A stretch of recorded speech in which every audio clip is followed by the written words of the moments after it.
We are here at the Food and Grocery Retail Forum.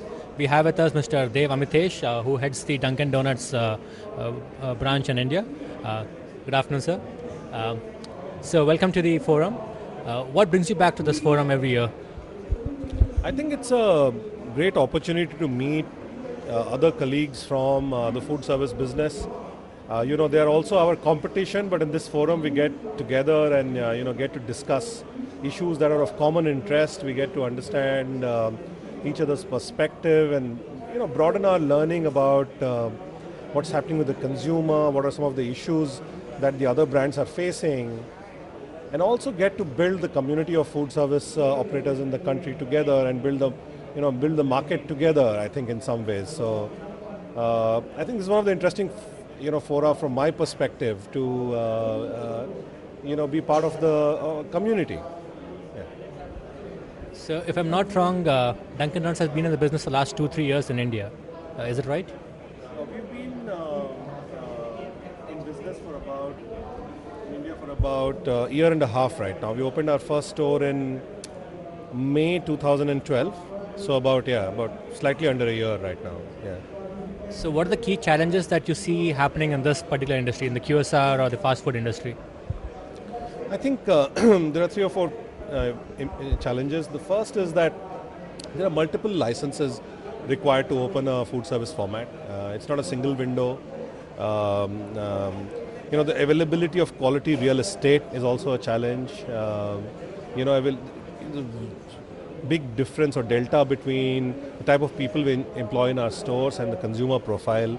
So a lot of training and development of people which is required. So these are some of the key challenges. Yeah. Supply chain, cold chain,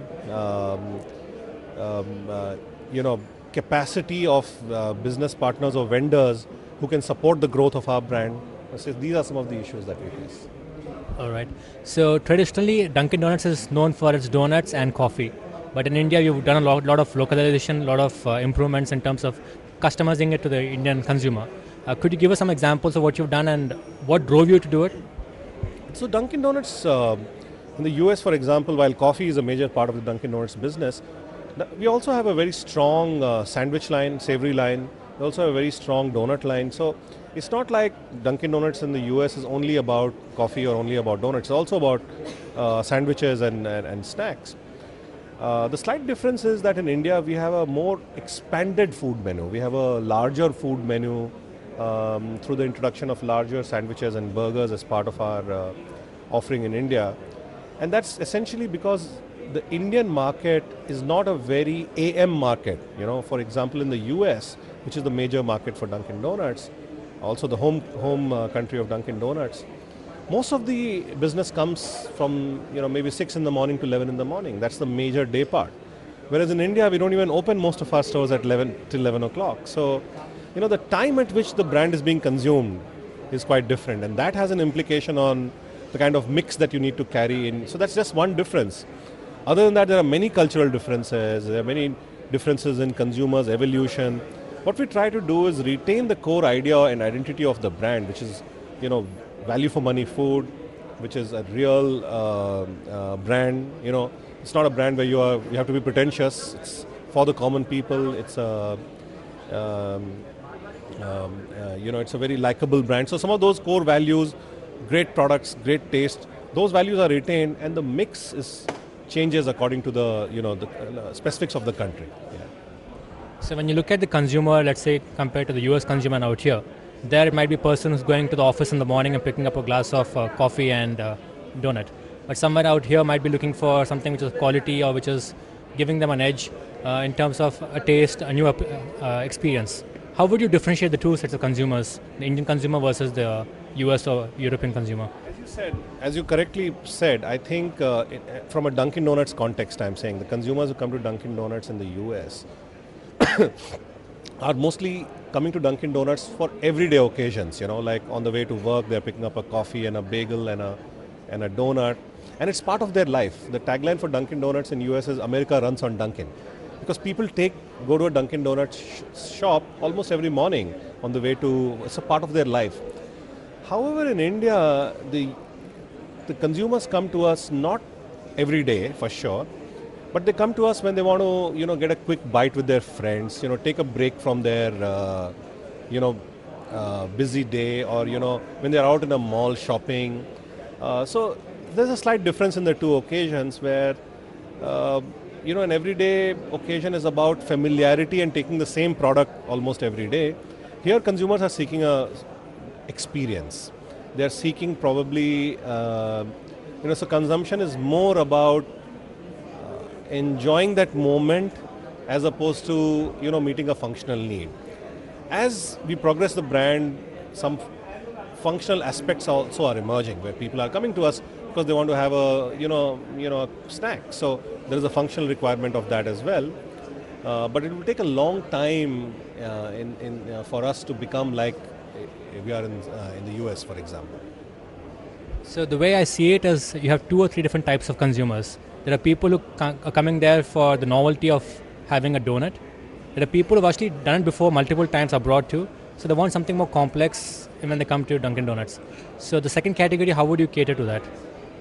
I think the second one is something that we recognize as an opportunity. I don't think consumers automatically come to a brand looking for complexity. That's I think something that we recognize, that consumers who have experienced the existing QSR brands in India and have begun to start finding them to be somewhat basic and somewhat infantile, I think we are responding to them by giving them a more evolved experience, right?